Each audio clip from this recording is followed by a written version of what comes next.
So, hi, um I'm here to talk about why the divine feminine, always feels. Okay, so according to me, because of the absent father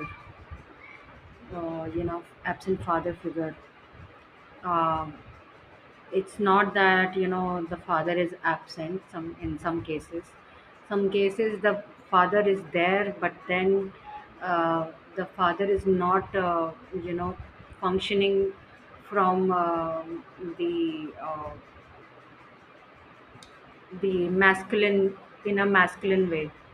The father is working very much more in as in feminine. Okay, more surrendering to the partner.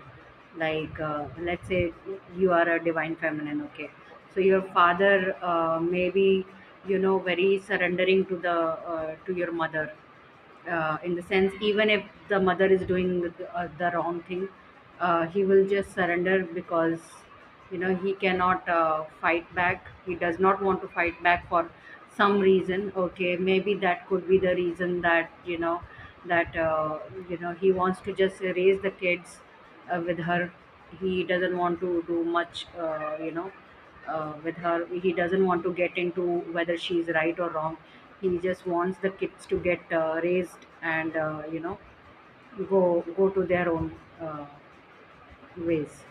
Okay, so that is the reason. I feel like, I yesterday I was just thinking that why I always start my sentence with the I feel.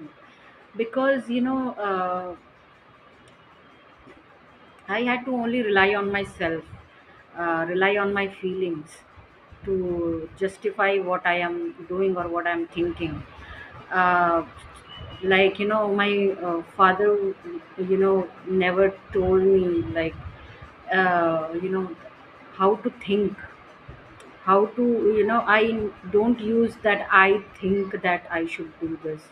Mostly, my point will be like I feel that this is how it is. That's how my sentences starts. So that's why the divine feminine is, usually rely on her feelings. That's why she always starts her sentences with I feel. For her, the feelings are the only way she